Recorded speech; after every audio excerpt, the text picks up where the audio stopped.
नमस्कार, स्वागत है आपका आरपीडी न्यूज राजस्थान पंचायती दुनिया में। पाली जिले की बाली पंचायत समिति के अंतर्गत ग्राम पंचायत गोरैया के वर्तमान सरपंच मांगीलाल गरासिया ने अपने बीते कार्यकाल में पंचायत के किन किन विकास कार्यों का धरातल पर विस्तार करवाया है और पंचायत में ऐसी क्या मुख्य समस्याएं थी जिनका सरपंच मांगीलाल गरासिया ने समाधान करवाया। आइए जानते हैं आरपीडी न्यूज की इस खास मुलाकात में। इससे पहले अगर आपने अभी तक आरपीडी न्यूज चैनल को सब्सक्राइब नहीं किया है तो अभी सब्सक्राइब कर बेल आइकन प्रेस कर लें ताकि तमाम लेटेस्ट खबरों का नोटिफिकेशन आपको मिलता रहे। न्यूज़ से मैं बिरबल कड़वा और आज हम पहुंचे हैं पाली जिले की बाली पंचायत समिति की ग्राम पंचायत गोरैया के अंदर। ये हमारे साथ सरपंच मांगीलाल जी गरासिया मौजूद हैं। उनसे रूबरू होने जा रहे हैं कि 5 वर्ष इनके पूर्ण हो चुके हैं। जब ये सरपंच बने थे इस पंचायत में क्या एजेंडे थे, क्या समस्या थी और गाँव के लोगों ने इन्हें मान सम्मान दिया था, कहाँ तक सफल हुए इस पंचायत में विकास करवाने में और ऐसे कौन से एजेंडे हैं इनकी नज़र में जिनका समाधान करवाना अभी बाकी है। मैं आपको बता दूं कि सरकार ने सरपंचों के हित में एक बड़ा फैसला लिया और प्रशासकीय कार्यकाल के तौर पर एक बार पुनः सरपंचों को जिम्मेदारी दी है। अब इनके क्या एजेंडे हैं, क्या मुद्दे हैं, करते हैं बातचीत। सरपंच साहब नमस्कार। नमस्कार साहब, आपके चैनल को भी नमस्कार साहब। जी जी मांगीलाल जी, सबसे पहले अपने जो पुराने राजनीतिक कैरियर है उसके बारे में थोड़ा विस्तार से बताइए। पूर्व में आप क्या करते थे, पहले भी किसी पद पे रहे या पहली बार सरपंच बने? मैं सर पहले शिक्षाकर्मी के रूप में इसी ग्राम पंचायत में काम कर रहा था। जी जी। और मुझे ऐसे आभास हुआ कि हमारे कई भाइयों का काम करने में नौबत आती थी, क्योंकि शिक्षा यहाँ नहीं है। जी जी। सारे मतलब साक्षरताओं के अभाव में लोगों को समझ में नहीं आता। तो मेरे को लगा कि जो जो अपने भाई लोगों की थोड़ी हेल्प करे तो बहुत ही बढ़िया साहब। बिल्कुल बिल्कुल। और स्कूल में मैं वैसे भी पढ़ा रहा था, वहाँ भी वैसे मैं सामाजिक कार्य ही कर रहा था, सेवा ही कर रहा था। और क्यों नहीं राजनीतिक में जाके सेवा करूँ, मुझे ये मेरे मन के अंदर भावना थी। बिल्कुल बिल्कुल। एक शिक्षाकर्मी एक कहीं ना कहीं एक शिक्षक की भूमिका निभा रहे थे, तो वहाँ थोड़ा प्रेशराइज थे, इसलिए स्वतंत्र होकर क्यों न काम किया जाए। बिल्कुल सर। और कहाँ तक सफल हुए अगर बात करें मांगीलाल जी, अगर गोरैया की बात करें, ऐसे कौन से एजेंडे थे जब आप सरपंच बने थे? सर बहुत बड़ा एक तो स्कूलों में काम नहीं हो रहा था। जी जी। स्कूलों में बिल्कुल सरपंच साहब पहले वाला ध्यान ही नहीं दे रहा था। जी जी। और कहीं ऐसे ढाणी थी, उस जगह रोड नहीं जा रहा था, सीसी ब्लॉक नहीं हो रहा बनाया था। कई जगह पे हेडपम्पों की कमियां थी। बिल्कुल बिल्कुल। उनके लेकर के भी मेरे मन के अंदर थ्योरी थी। और जब भी मैं बना तो आते ही मैंने 12 सीसी रोड एक साथ में करवाए थे। जी जी। और स्कूलों में 5 स्कूलों में शौचालय बनवाया। बिल्कुल बिल्कुल। और अभी 2 स्कूलों में टंकी लगा रहे और मोटर लाने की बात प्लान चल रहा है। जी जी जी। कहीं न कहीं विशेष तौर से आपने विद्यालयों की तरफ फोकस किया है, क्योंकि एक व्यवस्था भी जरूरी है और लोगों के जो बच्चों के मन के अंदर है वो ये बात बिठानी पड़ेगी कि व्यवस्था सबसे ज़रूरी है। और कहीं न कहीं इसके लिए आपने एक शौचालय ग्राम पंचायत में बनाए। सरपंच साहब, अगर बात करें आज भी ज़्यादातर पंचायतों में क्या कि पंचायतें ODF हो चुकी है, लेकिन धरातल पे जो लोगों की जो पुरानी पद्धति है वो खुले में शौच वगैरह जाना और शौचालय वगैरह नहीं बनाना, इसको लेके क्या कहना चाहेंगे? कहाँ तक मोटिवेट किया आपने? सर इसके बारे में शौचालय बहुत अति आवश्यक है। जहाँ तक मतलब मैंने 5 साल निकाला, मैंने पूरा मन लगा के काम किया। लोगों को अभी भी बैठता हूँ तो सरसा करता हूँ, तो ये उनको बताता हूँ कि आपको शौचालय बनाना चाहिए। बिल्कुल बिल्कुल। और शौचालय बनाने से क्या है कि वैसे भी हमारे बाहर जाने में अब दिक्कत आ रही है, क्योंकि सारी खेती हो रही है, आसपास में ज़मीन खाली तो पड़ी है नहीं है। जी जी जी जी। और अपन को शौचालय बनाएंगे तभी अपना थोड़ा सा ठीक होगा। बहन बेटियों की इज्जत है। बिल्कुल बिल्कुल सर। हाँ, इज्जत के हिसाब से भी अपन देखें तो अपन को शौचालय की बहुत अत्यावश्यक है। और ग्राम पंचायत से कई दफ़ा तो मैं उनको निवेदन करता हूँ कि आपके पास अगर कोई राशि है या नहीं है तो मैं आपको सहयोग करूँगा। बिल्कुल बिल्कुल।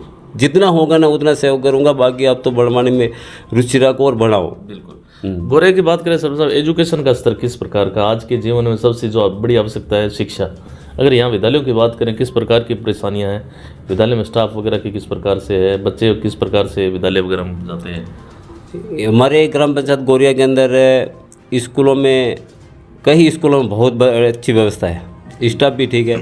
एकमात्र मेरे ये सरपंच बना उससे पहले ही भावना थी कि सीनियर सेकेंडरी स्कूल, वहाँ हमारे सीनियर सेकेंडरी आज दिन तक मैंने भी 5 साल निकाले। मैंने कई MLA साहब से, BDO साहब से, जो भी जिसको कहना था ना उनको मैंने कहा, कलेक्टर साहब है उनको भी कहा था, उन्होंने भी कहा कि वास्तव में होना था कि सरपंच साहब ये 3 कमरे में सीनियर सेकेंडरी चलना ये तो बहुत ही असंभव बात है। जी जी।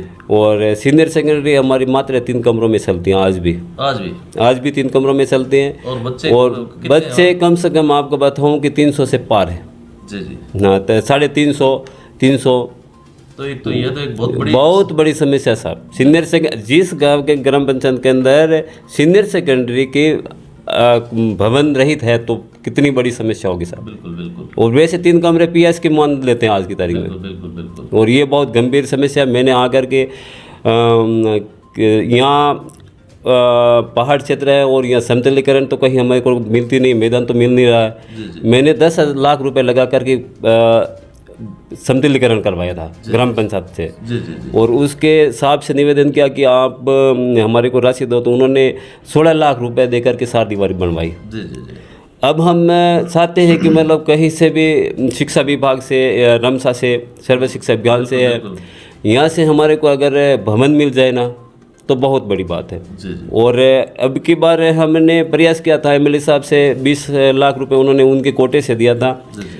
और कहीं न कहीं हमारे को पाली से यहाँ से डॉक्यूमेंट हम बना करके भेज दिया था, वहाँ से हमारे को अप्रूव नहीं हुआ और वो 2 कमरों को भी हम वंचित रह गए। बाकी मेरी आज भी तमन्ना है कि स्कूल को कैसे भी करके बनवाए। बिल्कुल सर बिल्कुल। अब मैं सोच रहा हूँ कि जयपुर भी जाना पड़े तो जाऊँगा। बिल्कुल बिल्कुल। सरकार बड़े बड़े वादे करती है धरातल से, विशेष तौर से शिक्षा के क्षेत्र में, लेकिन यहाँ एक ये अलग उदाहरण मिला है। कहीं न कहीं बच्चों को समस्याओं का सामना करना पड़ता है। बिल्कुल बिल्कुल साहब। छात्रों को तो यहाँ तो इतना बारिश के समय में है। अब मैंने कहा ना कि सीनियर सेकेंडरी के अंदर 3 कमरे हैं, 3 कमरे में सीनियर सेकेंडरी स्कूल 350 बच्चे, किस तरह से उनको सामना करना पड़ रहा है साहब। जी जी। इसके अलावा सरपंच साहब बात करते हैं महानरेगा योजना की। एक सरकार केंद्र सरकार की बहुत बड़ी योजना है, लोगों को रोजगार भी मिला। विकास के मामले में किस प्रकार से? विकास के मामले में नरेगा में काम तो बहुत ही बढ़िया होता है साहब। और हमारे जितने भी काम भेजते वो पास भी होता है। और नरेगा में तो काम ठीक चलता है। बाकी ग्राम पंचायत से भी हम कोशिश करते हैं। वो तो ठीक है सरपंच साहब, लेकिन कई सरपंचों ने, हमने उनसे बात की तो उन्होंने बताया कि जैसे हमारा ये एक तरह से पथरीला बेल्ट है, पहाड़ी क्षेत्र है, जिसमें आप तकनीकी साधन नहीं अपना सकते। इस वजह से कई बार सड़कें बनाने में दिक्कत आती है। हाँ, इसमें तो आती है सर। ये क्या है कि ये पहाड़ी क्षेत्र है, यहाँ हमें तकनीक जेसीबी वगैरह नहीं चला सकते, जेसीबी वगैरह नहीं चला पा रहे हैं। जी जी। तो सरकार से एक मांग है, कह सकते हैं सर। सरकार से ये तो पक्की डिमांड है सर हमारी ग्राम पंचायत की तरफ से, सरपंचों की तरफ से, कि हमारे को ये जेसीबी चलाने का डिमांड मिले। इसके अलावा सरपंच साहब बात करें, यहाँ स्थानीय विधायक महोदय है, इसके अलावा प्रमुख साहब है, या अगर बात करें प्रधान मद से, इनसे भी कोई विकास कार्य हुए? हाँ, इनसे हुआ है ना। मैंने कहा ना सीनियर सेकेंडरी स्कूल वो खेल मैदान में मैंने समतलीकरण करवाया, वहाँ 16 लाख रुपए का हमारे को एमएलए साहब के फंड से मिला। और इस बार भी 2 पुलिया बने मिला था, एक सीसी रोड मिला था एमएलए साहब के फंड से। और उससे आगे वाले वर्ष में हमारे को 2 पुलिया बना एमएलए साहब के फंड से मिला था। जी जी। इसके अलावा अगर बात करें गोरे के सरपंच साहब, और किस प्रकार से यहाँ एक हम आए तो अभी तक मेरे को लग नहीं रहा कि यहाँ टावर, यहाँ लोगों को बहुत ज़्यादा दिक्कत आ रही है, इसको लेकर क्या कहना चाहेंगे? सर, इनको लेकर के वास्तव में मैं मानता हूँ कि टावर को लेकर के बहुत गंभीर बड़ी समस्या है। जितने भी आज की तारीख में राजकीय काम होते हैं, सरकारी काम होते हैं, वो टावर के बिना असंभव है सर। बिल्कुल बिल्कुल। और इन लोगों को समस्या का सामना करते हुए बीजापुर जाना पड़ता है। यहाँ से करीबन 25 किलोमीटर लोग बीजापुर जाते हैं। और यहाँ से टैक्सी चलती है, यहाँ कोई बस वगैरह नहीं है, तो टैक्सी हमें कम से कम उनको 50 रुपये किराया देना पड़ता है। 100 रुपये किराया होता है जाने आने का सर जी। और वहाँ जा कर के वो ठीक कोई ऑनलाइन काम करवाते हैं। जैसे खाद्य सुरक्षा की बात करें तो खाद्य सुरक्षा की बात वो जब उनके टावर नहीं होता है तो कहीं 10 किलोमीटर दूर जा कर के उनको वो अंगूठा करवाना पड़ता है। बिल्कुल बिल्कुल। फिर वापस उस कोटे पे आते हैं और वहाँ से गेहूँ लेकर के लोग आते हैं। कितनी बड़ी समस्या है सब। बिल्कुल बिल्कुल। तो ये तो मैं सरकार से निवेदन भी करूँगा और सरकार के भी उनके जितने भी ग्राम पंचायत हैं, मैं मानता हूँ मेरी तरफ से कि सबको ये मालूम रहता है कि कलेक्टर प्रशासन अधिकारियों को मालूम रहता है कि हमारे किस ग्राम पंचायत में व्यवस्था नहीं है साहब। हमारे जैसे कि ये कैंप लगा था, कैंप में भी टॉवर नहीं था, तो सभी अधिकारी आते हैं सब। बिल्कुल बिल्कुल बिल्कुल। तो आपने समस्या बताई, क्या कोई जवाब मिलता है? क्या मिलता है? जवाब तो मिलता ही है ना सबके। बिल्कुल हम आपके लिए प्रयास कर रहे हैं और आपको आश्वासन मिलता है? बिल्कुल आश्वासन मिलता है सर। 5 साल हो गए, 5 साल में टॉवर के लिए मुझे आश्वासन मिलता ही रहा सर। जी जी। बाकी इसके सिवाय कुछ नहीं हुआ। तो स्थानीय विधायक महोदय पुष्पेंद्र सिंह साहब से उनसे भी रिक्वेस्ट किया, उनसे भी जब भी मिलते हैं ना तो सबसे पहले मैं टॉवर की मांग रखता हूँ। जी जी। हाँ, आज भी मिला तो मैं आज भी रखूंगा कि साहब हमारे टॉवर तो बनवाओ सर। तो ये एक बहुत बड़ा मुद्दा है, ये बहुत बड़ा मुद्दा है सर। और ये ग्राम पंचायत के अंदर हमारा एक ढाणी है, जी जी अच्छी 90 मकान है, वहाँ बिल्कुल आज पूरे गांव से मतलब सड़क बनी हुई नहीं है, वो संपर्क से कटा हुआ है। जी जी जी। जब भी कोई बारिश के दिनों में बीमार होते हैं तो उसको आज भी सार पहिया पे बैठा करके ले जाना पड़ता है। जी जी जी। तो इसलिए मैंने वो उसके लिए भी प्रयास किया। मेरे को उसके पुलिया के लिए एमएलए साहब से भी राशि मिली थी 29 लाख रुपए। उसमें क्या हुआ कि सर ग्राम पंचायत को ये 29 लाख रुपए का स्वीकृति नहीं देते हैं। ग्राम पंचायत कम से कम मतलब 25 लाख से कम राशि होती है उसमें करवा सकते हैं, तो वो मेरा कैंसिल हो गया। और इस बार मैं वापस पुनः प्रयास कर रहा हूँ उस पुलिया के लिए सर। कहाँ से कहाँ ये पुलिया? ये पुलिया साहब खेराफाड़ी से मामाफाड़ी के बीच में। जी जी। तो लोगों को आने जाने में काफी बारिश की बहुत सब बड़ी दिक्कत होती है सर। जी जी। अंत में अपने क्षेत्र की जनता के लिए कोई विशेष कहना चाहेंगे, कोई मैसेज संदेश देना चाहेंगे? मेरी ओर से मैं ग्राम पंचायत की सभी भाई बहनों और युवा लोगों को यही अपील करूंगा कि आप अपनी भावनाओं के साथ चले, अपनी ऊर्जा है वो सही दिशा में लगाए और निरंतरता आप बनाए रखें। और मैं इसी भावनाओं के साथ मैं आपके हर कामकाज में हर जिस तरह से सहयोग मेरा मिले वो मैं आपको संपूर्ण मेरी ओर से देने के लिए तैयार हूँ सर।